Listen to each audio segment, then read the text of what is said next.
Bismillah, Assalamualaikum warahmatullahi wabarakatuh. Perkenalkan, saya Diva Hadi Muhammad. Saya berasal dari Universitas Brawijaya, PSDKU Universitas Brawijaya Kediri. Saat ini saya sedang menempuh program studi S1 Agribisnis Fakultas Pertanian. Pada kesempatan kali ini saya akan memberikan pandangan saya atau persepsi saya mengenai rencana perubahan atau amandemen daripada UUD 1945.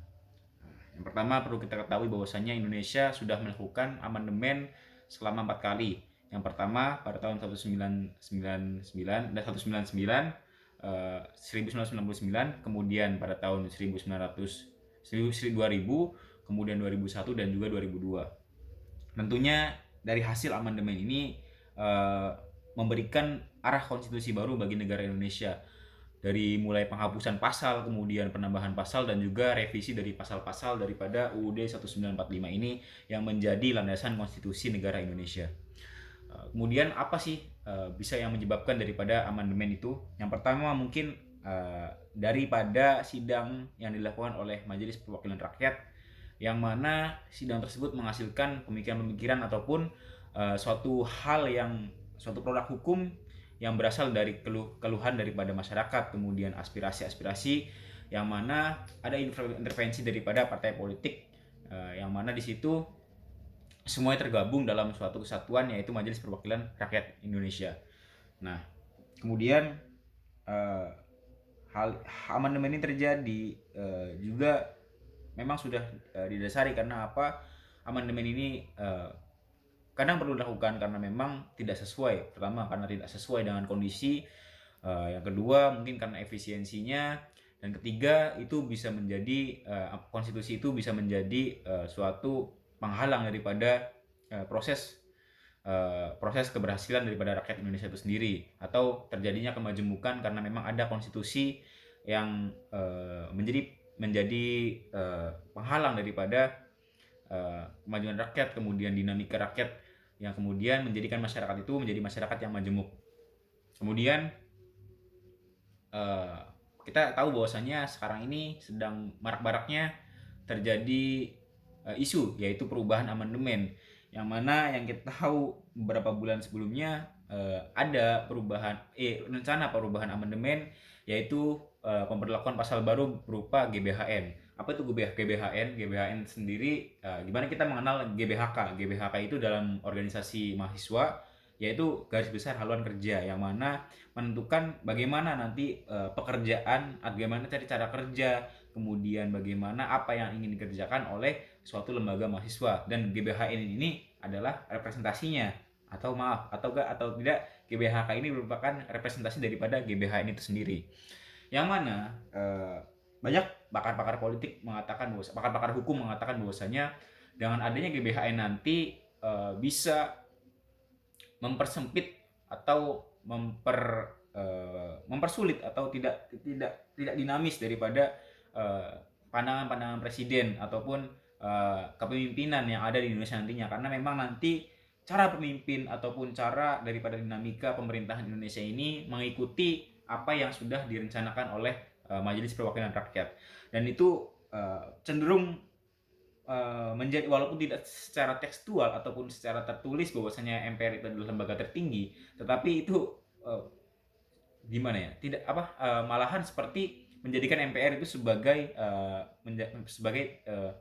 penuntut presiden dalam menjalankan tugas-tugasnya. Kemudian amandemen itu beberapa bulan yang lalu tidak jadi, tetapi sekarang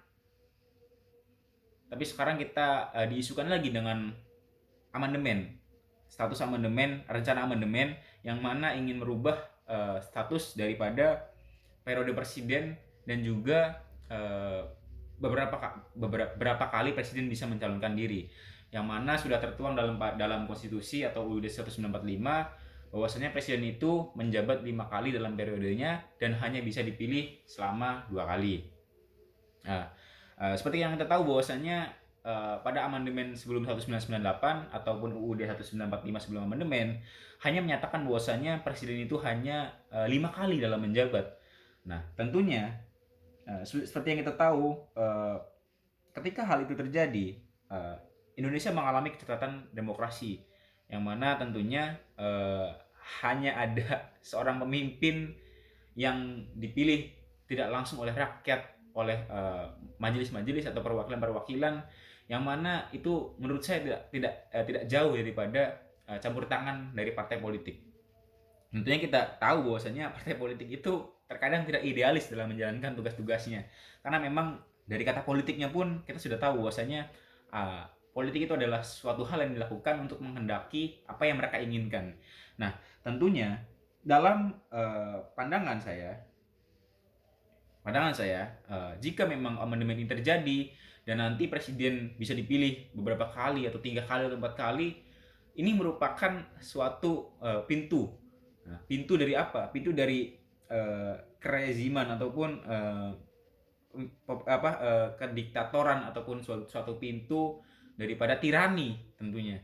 Hal ini seperti yang kita lihat pada masa lalu, bahwasanya pada era kepemimpinan presiden kedua itu kita dipimpin selama 32 tahun kurang lebih, dan itu pada akhir periodenya tentunya Indonesia mengalami krisis ekonomi. Walaupun memang di awal kita mengalami kemajuan dari itu secara sektor ekonomi, pembangunan, swasembada dan lain-lain, tentunya Indonesia tidak bisa dipimpin hanya dari mono leader. Kita harus memiliki dinamika dalam bermasyarakat. Tentunya dengan adanya kekuasaan tertinggi di tangan rakyat, maka itu menjadikan suatu hukum itu elastis, suatu kepemimpinan itu elastis. Karena apa? Karena memang sesuai dengan kebutuhan daripada rakyatnya. Jika kita hanya berpatok pada satu orang ketika memimpin, hanya berpatok pada satu orang dalam berpikir, maka tentunya pemikiran yang akan disampaikan ataupun cara kerja yang disampaikan ataupun sebuah hasil yang disampaikan itu hanya mempersempit daripada hal itu.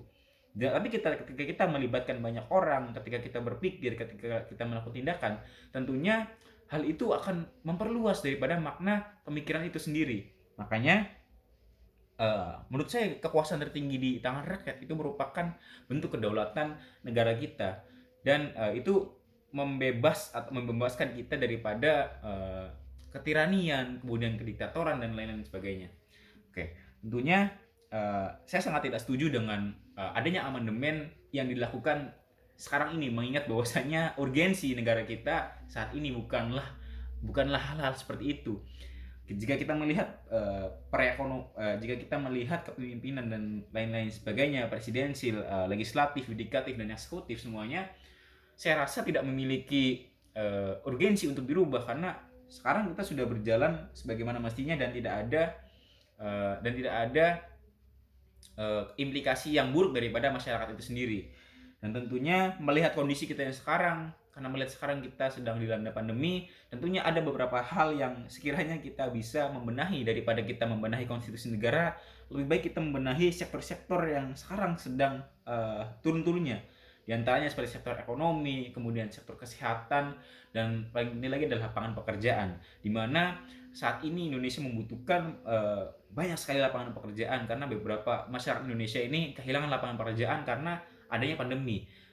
Dan tentunya pemberlakuan amandemen pada UUD 1945 ini sangat tidak mencerminkan kepemimpinan yang baik daripada pemimpin-pemimpin yang ada saat ini. Karena memang jika melihat status quo masyarakat sekarang yang seperti saya sebutkan tadi, itu tidak mencerminkan bagaimana lembaga legislatif itu sebagaimana mestinya. Harusnya mereka sadar bahwasanya ketika mereka menjaring suatu aspirasi, ketika mereka mencari suatu jawaban, ketika mereka mengumpulkan pemikiran-pemikiran, mereka harus sadar bahwasanya ada hal yang lebih penting. Apakah mereka yang akan lakukan itu bisa menjadi membawa suatu perubahan yang baik. Nah, kemudian amandemen ini dilakukan, kita tahu bahwasanya posisi-posisi strategis yang ada di MPR, yang ada di DPR itu rata-rata, dan ketua MPR pun sekarang itu adalah berada di luar lingkup daripada istana.